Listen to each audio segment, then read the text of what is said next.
हाय, आपके साथ मैं हूँ Surbhi Sharma. India TV YouTube channel subscribe करिए, बेल आइकन दबाएं। कोरोना की दूसरी लहर का कहर कम होता हुआ नजर आ रहा है, लेकिन इस वेव ने जिस तरह कहर बरपाया उसे देखते हुए उत्तर प्रदेश सरकार ने तीसरी लहर से पहले ही कमर कस ली है। कोरोना की तीसरी वेव में बच्चों पर खतरे की आशंका है। ऐसे में यूपी के हर जिले में बच्चों के इलाज के लिए स्पेशल इंतजाम किए जा रहे हैं। सीएम योगी खुद बच्चों के वार्ड पर नजर रख रहे हैं। तीसरी लहर से जंग की तैयारी में आज से यूपी में स्पेशल ट्रेनिंग भी शुरू हो रही है। लखनऊ और नोएडा में डॉक्टर्स और मेडिकल स्टाफ को बच्चों के ट्रीटमेंट की ट्रेनिंग दी जा रही है ताकि हर बच्चे की जिंदगी को बचाया जा सके। तो ये दो तस्वीरें आप देखिए, बच्चों के को कोरोना का इन्फेक्शन होने की आशंका थर्ड वेव को लेकर के जताई गई, जिसके बाद अब बच्चों के लिए खास तौर से किस तरह का ट्रीटमेंट, कैसे उन हालात से निपटना है, डॉक्टर और जो मेडिकल स्टाफ है उनको ट्रेनिंग देने की शुरुआत उत्तर प्रदेश में हुई है। लखनऊ के स्किल लैब ट्रेनिंग सेंटर पर आज किस तरह की बारीकियां सिखाई गई, हमारे संवाददाता विशाल प्रताप सिंह की एक रिपोर्ट देखिए। कोरोना की तीसरी वेव को लेकर के ये आशंका है कि इसका सबसे ज्यादा असर पड़ सकता है छोटे बच्चों पर। इसको देखते हुए मुख्यमंत्री योगी आदित्यनाथ खासे गंभीर हैं। यही वजह है कि पूरे उत्तर प्रदेश में स्किल लैब्स की शुरुआत की जा रही है ताकि बच्चों के लिए आईसीयू को भी मेंटेन किया जा सके और इसके लिए बाकायदा सभी को ट्रेनिंग दी जा सके ताकि हिंदुस्तान के भविष्य को आने वाले समय में किसी भी तरीके का नुकसान न हो सके।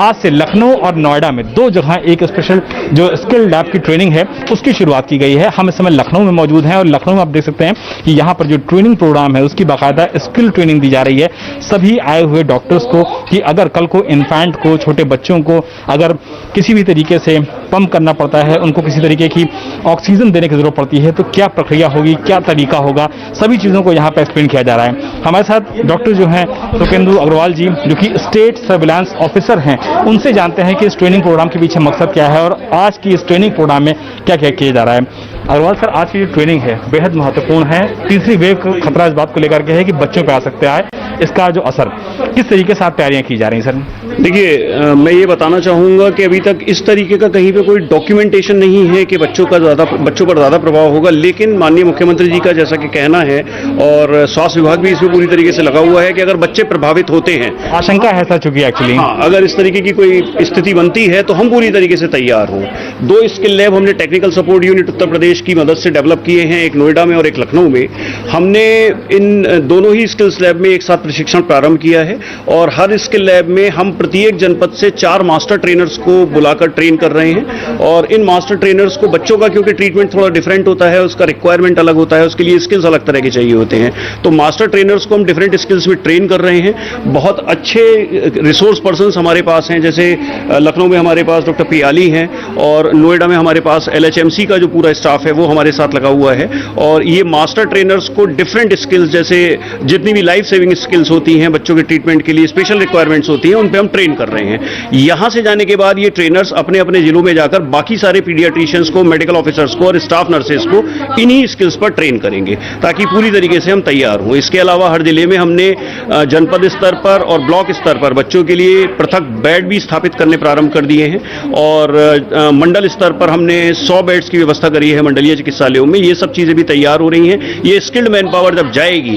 और बाकी सारे डॉक्टर्स और पीडियाट्रिशियंस को ट्रेन करेगी तो हमारी ये तैयारी कंप्लीट हो जाएगी। तैयारी कंप्लीट हो जाएगी, इसका मेन उद्देश्य है। लखनऊ में से आप देख सकते हैं कि जितने भी मेडिकल ऑफिसर्स यहाँ पर आए हुए हैं, बच्चों को अगर जरूरत पड़ती है तो किस तरीके से पंप किया जाएगा, किस तरीके से उनको सारी चीजों को बताया जाएगा, कैसे ये पूरा प्रोसेस किया जाएगा, इस पूरे प्रोसेस को यहाँ पर एक्सप्लेन किया जा रहा है। डॉक्टर प्याली भट्टाचार्य जी हैं जो कि PGI की HOD हैं पीडियाट्रिक विभाग की, वो देखिए इस पूरी ट्रेनिंग को किस तरीके से लोगों को बता रही हैं। 1 2 3 4 5 6 7 8 9 10 11 12 13 14 15 16 17 18 19 20 21 22 23 24 25 26 27 28 29 30। PGI लखनऊ में पीडियाट्रिक्स की HOD डॉक्टर पियाली भट्टाचार्य की अगुवाई में यह ट्रेनिंग दी जा रही है। उनकी बात बच्चों के डॉक्टर और पेरेंट्स के लिए सुनना बहुत जरूरी है। आपसे जानना चाहूंगा कि बच्चों की जो ट्रेनिंग की जा रही है, बच्चों के लिए क्या जो स्किल्स होती हैं वो कुछ डिफरेंट होती हैं? बिल्कुल। आप इसको देखो, ये छोटा ट्यूब है जिससे हम लोग बच्चे की फीडिंग करते हैं। ये बड़े से कितना डिफरेंट है ना। आप इससे देखो, हम बच्चे के नोज को सक्शन करते हैं, ऐसा कभी बड़ों में आपने देखा नहीं होगा। सिमिलरली बच्चों का जो वेंफ्लॉन होता है जिससे हम लोग इंट्रावीनस लगाते हैं, उसके साइजेस डिफरेंट है। बच्चे को जो एंडोट्रेकियल इंट्यूबेशन जो करते हैं उसके साइजेस डिफरेंट है। बच्चे का मास्क डिफरेंट है। बच्चे को कौन सा इंजेक्शन कितना लगना है वो हर बच्चे के वेट से अलग अलग है।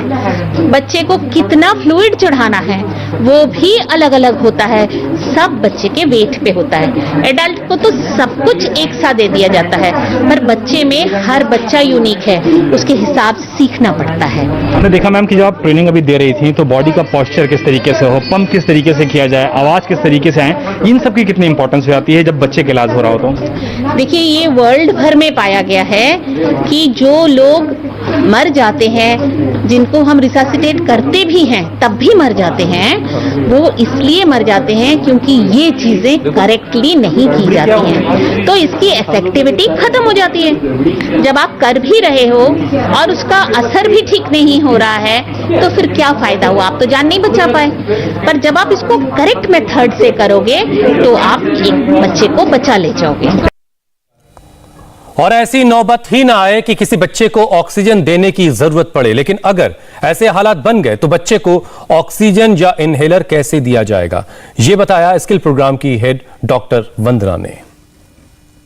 स्किल लैब की लखनऊ में जो ट्रेनिंग चल रही है उसको लेकर के हमारी महत्वपूर्ण कवरेज लगातार जारी है। इस महत्वपूर्ण कवरेज में आप देखिए कि बच्चों को किस तरीके से यहाँ पर नेबुलाइजर लगना है, किस तरीके से उनको ऑक्सीजन मास्क लगना है, कैसे बाकी सब चीजें की जाएंगी, डॉक्टर वंदना हमको एक्सप्लेन करेंगी। मैम बताइए कि किस तरीके से यहाँ पर ट्रेनिंग का पूरा प्रोग्राम चलाया जा रहा है। देखिए, ये प्योरली स्किल बेस्ड ट्रेनिंग है। इसमें हर स्किल के चेक पॉइंट्स बने हुए हैं और जब हम ट्रेनीज को सिखाते हैं तो एक एक चेक पॉइंट पे सिखाते हैं। तो जैसे अगर ये हमारा इनको बच्चों को हमें इनहेलर देना है जो कि स्पेसर से देना होता है, या हमें नेबुलाइजर देना है, उसमें जो ड्रग्स होती हैं, तो उसकी देखिए ऑस्की चेकलिस्ट है। तो इसी चेकलिस्ट के हिसाब से हम इनको सिखाते जाते हैं, तो कि जाके ये जब जाके डिस्ट्रिक्ट्स पे करेंगे तो सेम चेकलिस्ट स्टैंडर्डाइज तरीके से हर जगह यूज होगी। जो बड़ों को ऑक्सीजन मास्क या नेबुलाइजर मास्क लगाया था वो डिफरेंट होता है और बच्चों का पूरी तरीके से डिफरेंट होता है। हाँ, मास्क का साइज प्लस ड्रग डोजिंग भी डिफरेंट हो जाती है क्योंकि वो केजी बॉडी वेट के हिसाब से बच्चों को देनी पड़ती है, उनका वजन भी कम होता है। तो जैसे फॉर एग्जाम्पल ये एक इनहेलर है जो हम लोग अडल्ट के लिए यूज करते हैं, तो अगर कोई इंसान जो बड़ा होता है वो इस पे माउथपीस लगा के स्ट्रेट ले सकता है, पर छोटे बच्चे ये नहीं कर पाते हैं, स्पेशली जो बहुत 2 साल 3 साल के बच्चे, तो उनके लिए अलग से इनहेलर के साथ स्पेसर डिवाइसेस आती हैं। तो आज जब हम इनको ट्रेनिंग करेंगे तो हम इनको बताएंगे कि जो ये इनहेलर्स हैं इनको कैसे यहाँ पे फिक्स किया जाता है, फिर जो ये इसका मास्क है इस पे हम इसको अटैच किस तरह करते हैं। उसके बाद हम हमारे पास एक पीडियाट्रिक मॉडल है, हम उस पे इसको अटैच करेंगे, फिर हम उनको सिखाएंगे कि इसको शेक करके कैसे पुश करना है, फिर बच्चे के मुंह पे ये मास्क कब तक रहे, क्योंकि अगर आपने तुरंत निकाल दिया तो वो मेडिसिन जो इनहेल करेगा नहीं जाएगी। तो लेकिन ये भी स्टेप बाय स्टेप कराने के लिए एक चेकलिस्ट है, ताकि जब ये लोग ट्रेनिंग दे तो कोई भी स्टेप मिस ना करें। और फिर जब ये लोग क्योंकि ये तो ऐसी चीज है जो मदर्स खुद अपने बच्चों को कराएंगी, तो इसलिए उनको भी मदर्स को भी स्टेप बाय स्टेप ये स्पेसर यूज करना आना चाहिए। और हमारे लिए यह वक्त एक छोटे से ब्रेक का। ब्रेक के बाद आपको बताएंगे उत्तर प्रदेश के फिरोजाबाद में पुलिस पर पथराव आखिर क्यों हुआ। हाय, आई एम सुरभि शर्मा। खबरों से अपडेट रहने के लिए India TV YouTube channel subscribe करिए, साथ में बेल आइकन जरूर दबाएं। जुड़े रहें इंडिया टीवी के साथ।